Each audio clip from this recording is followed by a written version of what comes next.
శుక్లాంబరధరం విష్ణుం శశివర్ణం చతుర్భుజం ప్రసన్నవదనం ధ్యాయేత్ సర్వవిఘ్నోపశాంతయే అగజానన పద్మార్కం గజానన మహార్నిశం అనేకదంతం భక్తానాం ఏకదంతముపాస్మహే.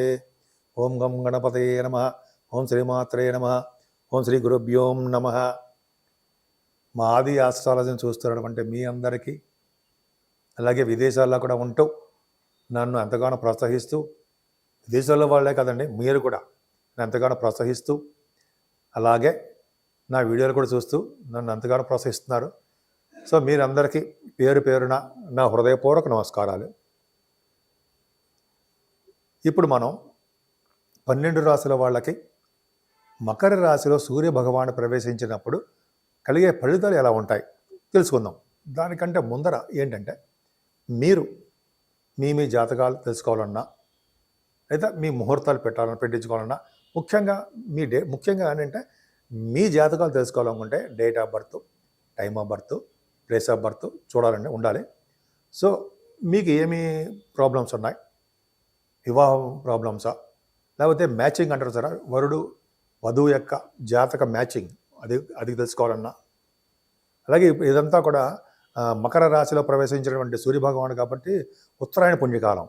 ఈ పుణ్యకాలంలో వివాహ శుభకార్యాలు జరుగుతాయి. వివాహాలు, ఉపనయనాలు, అలాగా గృహప్రవేశాలు, ఇలాగ అన్నీ మంచి మంచి కార్యక్రమాలు జరుగుతుంటాయండి. ఒకవేళ మీరు మా ఆది ఆస్ట్రాలజీ తరపున, నేను మీ వాడ్రే ఆదినారాయణరావు, మీరు నాకు పంపిస్తే మీ డీటెయిల్స్ కానీ ఏమైనా మీకు తెలుసుకోవాలనుకుంటే, అది ముహూర్తాలు కావాలన్నా ఇవన్నీ తెలుసుకోవాలనుకుంటే మీరు నాకు పంపిస్తే నేను తప్పకుండా ముహూర్తాలు పెట్టడం కానీ, మీ జాతకాలు చూడడం కానీ అవన్నీ చూస్తానండి. నాకు 35 సంవత్సరాల అనుభవం ఉంది. నేను కాస్ట్ అకౌంటెంట్ అయినా, CMA చేశాను, అకౌంట్స్ ఆఫీసర్గా గవర్నమెంట్ ఆర్గనైజేషన్ చేశాను. ఆ పక్క పెడితే నాకు కొద్దో గొప్ప దీంట్లో కొద్దిగా అనుభవం ఉంది కాబట్టి మీకు కావాలనుకుంటే, ముహూర్తాలు పెట్టించాలనుకుంటే నాకు ఫోన్ చేయండి.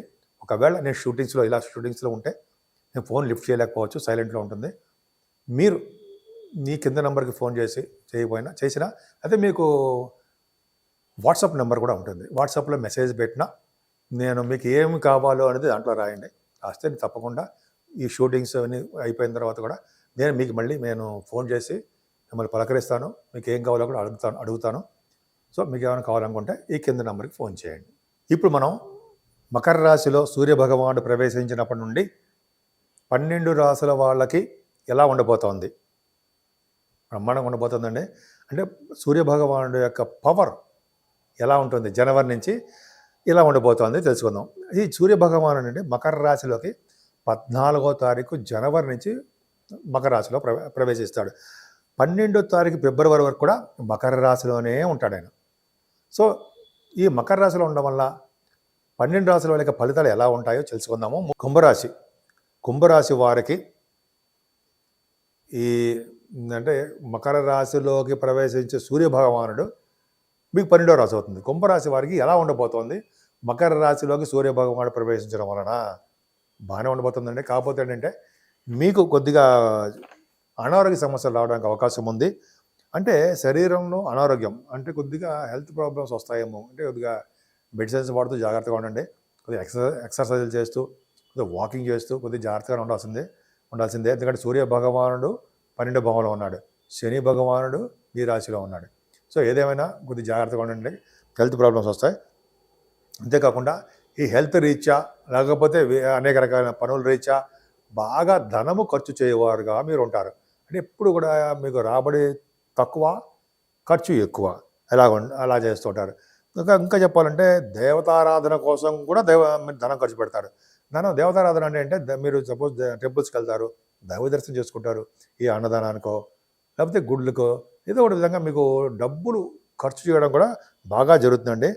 సదాచారం ఎప్పుడు కూడా తిరిగే వాళ్ళగా ఉంటారు. ఎప్పుడు కూడా ఏదో పని మీద అసలు స్థిరలగ్నం మీది, కానీ మీకు వ్యయభావంలో 12వ భావంలో రేవు ఉండడం వల్ల ఎప్పుడు తిరగడానికి అవకాశాలు ఎక్కువ ఉంటాయి. నేత్ర సంబంధమైనటువంటి బాధలు ఉంటాయి. అంటే కంటిన్యూస్గా మీరు టీవీ చూడడము, కంటిన్యూస్గా బుక్స్ చదవడము, కంటిన్యూస్గా మనం ఏదో ఆలోచిస్తూ ఉండము, అంటే కళ్ళకి రెస్ట్ ఇవ్వకుండా మనం ఇబ్బంది పెడుతూ ఉంటాం. అందుకని కొద్దిగా కళ్ళకి ఎఫెక్ట్ ఇస్తుంది. నేత్ర రోగాలు రావడానికి అవకాశాలు ఎక్కువ ఉంటాయి. సో 12వ భావంలో కూడా రవి ఉండడం అంత మంచిది కాదండి. సప్తమాధిపతి అయిన మీకు సప్తమాధిపతి అయ్యాడు కదా!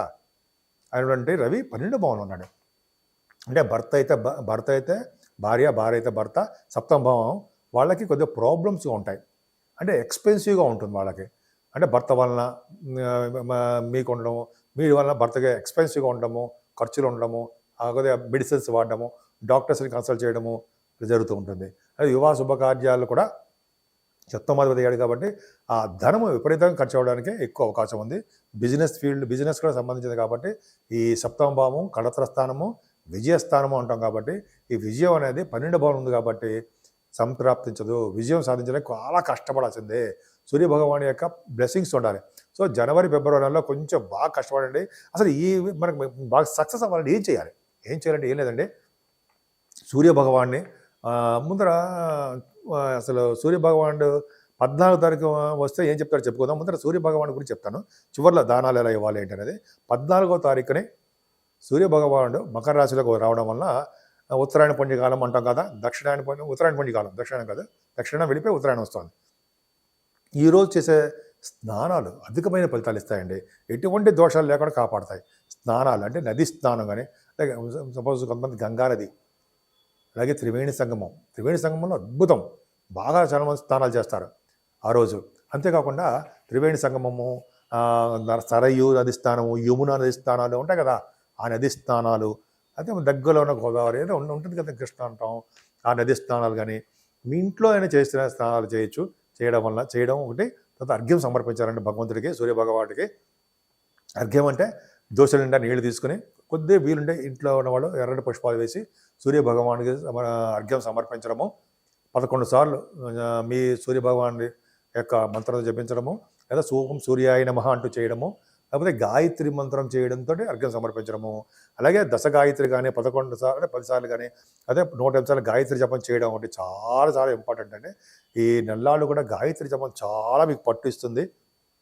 గాయత్రి జపం చేయండి. ఒకవేళ మీకు అవకాశం ఉంటే 6 వారాల పాటు నవగ్రహాలు సూర్యభగవాన్ ఆరాధన చేయండి.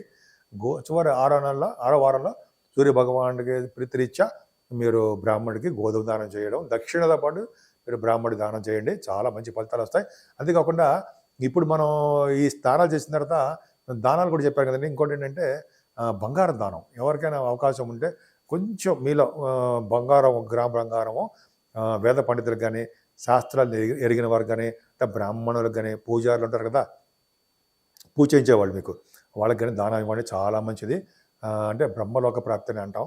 అది అంటే బ్రహ్మలోక ప్రాప్తి అని మంచి లోకాలకు వెళ్తారంటాం.